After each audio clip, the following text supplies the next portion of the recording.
Wicked and dishonest police officers abound, but what unfolds when they are finally apprehended? Here are some alarming instances when corrupt police officers confront the reality of heading to prison. But before that, hit that subscribe button if you want more videos like this. Now, let's begin with Detective Michael Neely. He was discovered in a hotel room, seated atop his police chief's lifeless body. Neely and Chief Johnny Miller were attending a conference, and one night they ventured out for a couple of drinks. However, after an extended night of drinking, Mike awoke in police custody. He was swiftly brought to the very same room where he had been questioning suspects for the past decade. This time, though, he found himself on the other side of the interrogation, no longer the one asking the questions.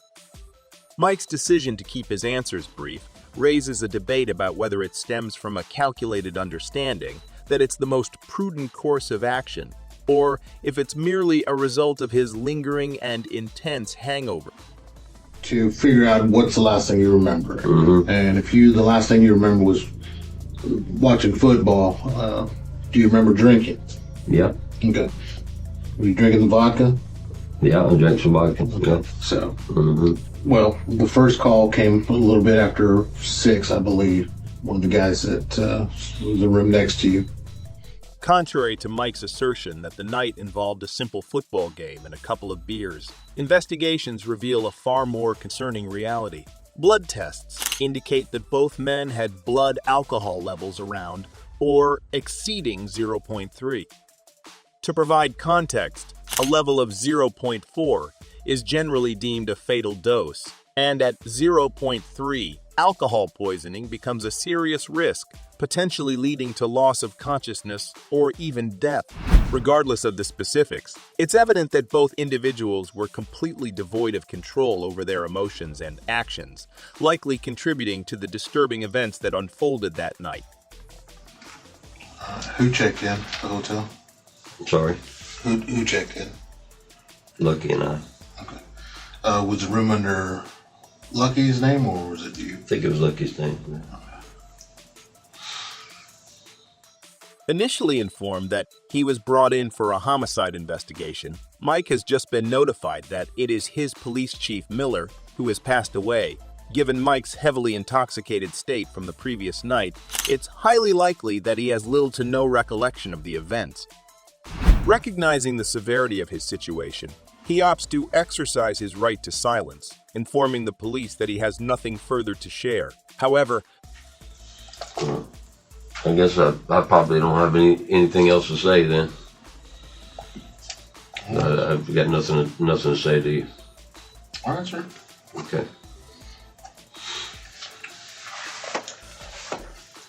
facing seasoned detectives, Mike's decision triggers the application of their extensive years of experience as they prepare to unravel the truth. Did you advise him what he was charged with? No, Michael, you've been charged with second-degree murder. Okay.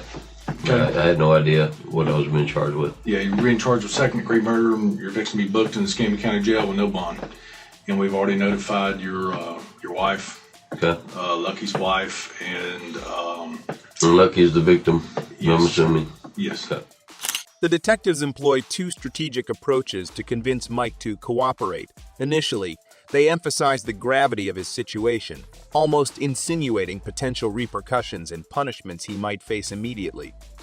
Following this, they open the floor for questions, recognizing that Mike, given his lack of recollection from the previous night, would likely be scrambling to understand the events and explore any possible avenues for defense. Imagine awakening in a jail cell, being informed that you're headed to prison for killing your boss while blackout drunk. In such a scenario, Okay. The statement that was given by the second noise complaint could hear a male saying, Mike, stop, and then it just went quiet. one would naturally strive to piece together the events of that fateful night, desperately searching for any clues that might offer a way out.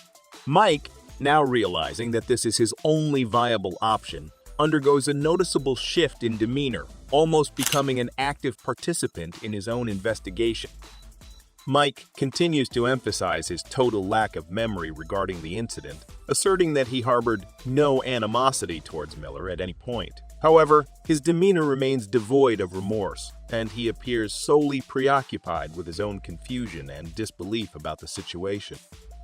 Despite the officers providing additional details about Miller's body and making fervent attempts to jog Mike's memory, he remains seated in complete disbelief, unable to recall any pertinent information about the events in question. Michael Neely was indeed booked into jail and later received a life sentence for second-degree murder. Remarkably, he accepted this grim news with surprising calmness, simply sitting there and acknowledging that his life was effectively over. This reaction stands in stark contrast to the corrupt actions of police Captain James French. Caught drinking and driving, he was trailed home by an officer, leading to one of the most audacious instances of police corruption ever captured on camera. What are you doing pulling in here? My mom and I stay here. You been drinking?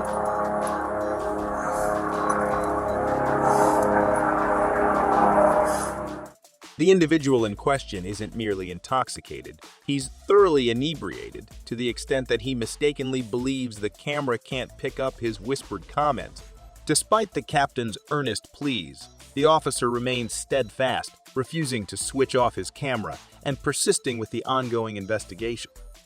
The effects of those beers must have been potent, evident not just in the captain stumbling over his words, but also in reports of him swerving across both lanes on his way home. Subsequently, the captain is subjected to a search and instructed to stand in the open, where he undergoes tests to assess his balance and sobriety. 3, 4. So please.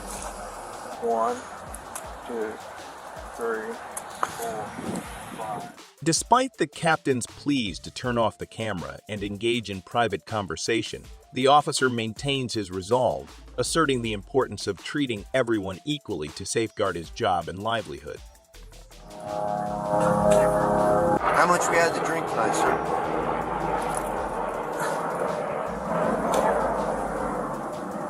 Please, keep Sir, going. can you turn that off? I'm asking you. I'm a captain on the police department. This display of integrity, regrettably not as common as one might hope, contrasts with instances where individuals attempt to exploit their authority. The process proceeds with the third and final test, involving walking heel to toe for 10 steps. With the investigation concluded and the captain placed under arrest, the officer turns off his camera and escorts the captain back to the police department. Subsequently, the Oklahoma police captain not only faces suspension from his position, but is also subject to the standard penalties for Dewey. These consequences likely include a modest fine and a brief period of incarceration, reflecting the legal repercussions for his actions.